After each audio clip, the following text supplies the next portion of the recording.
Xinpingin Ancient Town. Random kaupunki keskellä Kiinaa. Täällä on tehty $20 billi. Anteeksi, 20 juonin billi. Ja muuten täällä on hienoa nähtävää.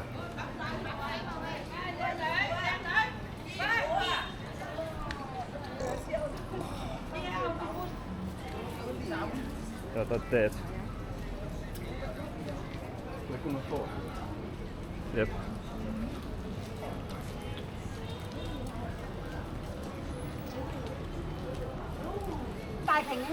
Okei, nyt me ollaan täällä 20 minuutin mestassa. Täällä on hirveä meihemi. Kaikki haluaa ottaa kuvia tästä kuuluisesta mestasta.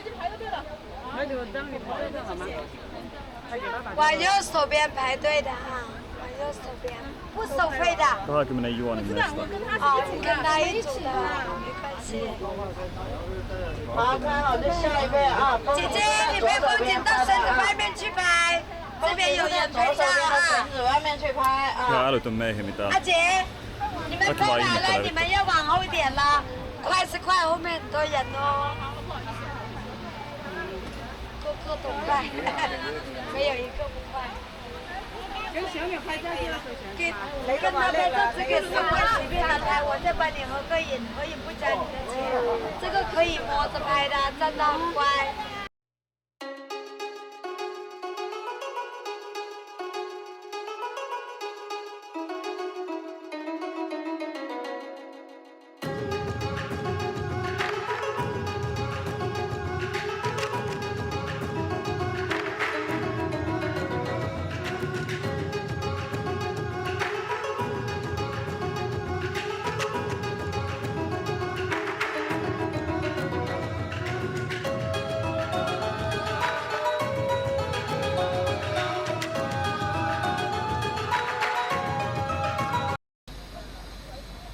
Yangshuo, China.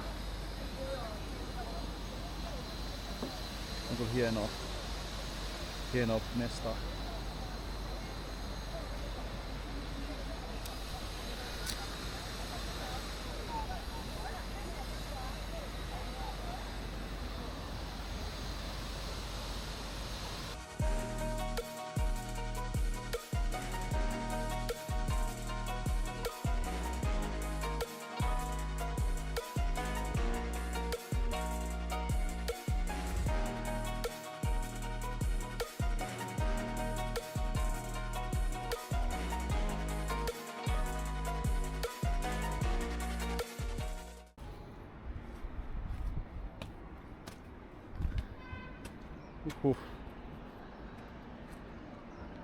Yangshuo näkyy taustalla.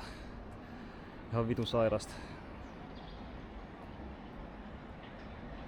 Ihan älyttömät maisemat täällä. Sitten tästä mennään tämmöiseen pikku temppeliin.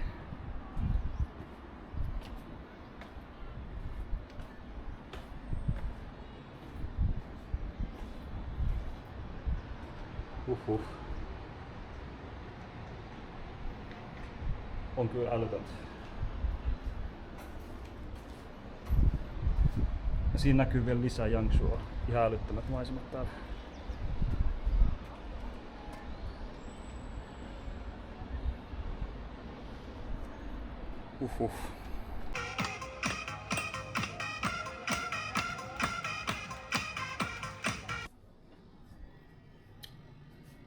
Mä en tiedä näkeekö tästä. Guilin on aika rähinen kaupunki. Meidän hotellin viereinen talo on romahtamassa kokonaan. Kukaan ei halua olla Guilinissa näköjään. Näistä paikallisista. Taitettiin ihan romuttamaan tää vitun kaupunki. Hotellikin on vanha rähjä. Okei, tää on varmaan halvin kauppa tähän mennessä. Täällä joku sipsipussi on niinku alle 25 senttiä. Alle 30 senttiä, tää on älytöntä. Kunnon hotellisnäkki. Tilattiin Eme, vai mikä onkaan, sovelluksella. Vitu sairasta.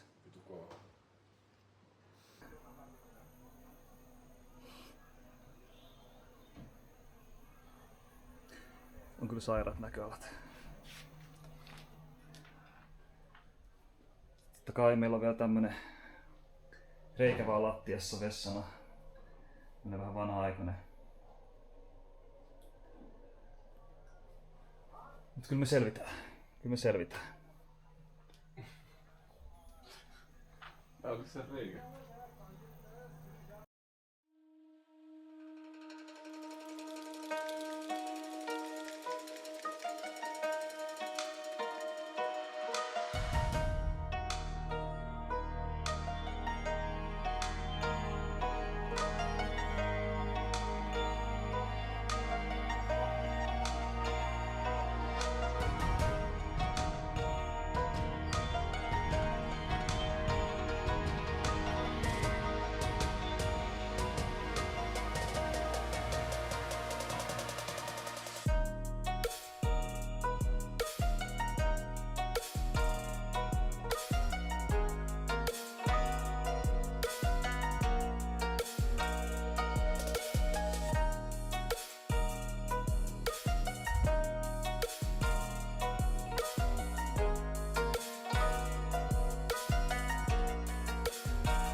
Tommosessa sitten ne riisit kasvaa.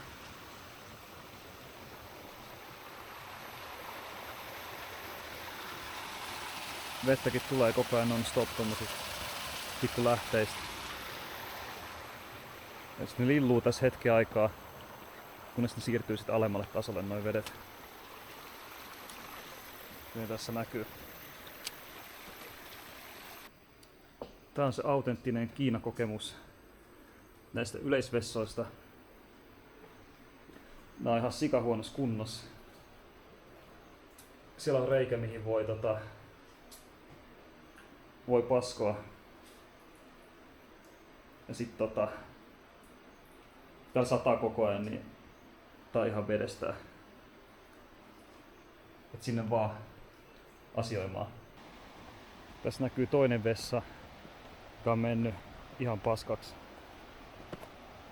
Vissiin maanvyörymä tai joku, ne on aika yleisiä tässä alueella. Tai ihan romahtanut kokonaan. Tääkin hökkeli menee varmaan tässä kohta noin pois.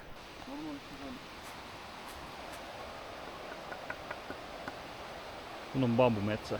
Täältä kasvaa bambu joka paikassa. Mikäs sen parempaa kuin teehetki?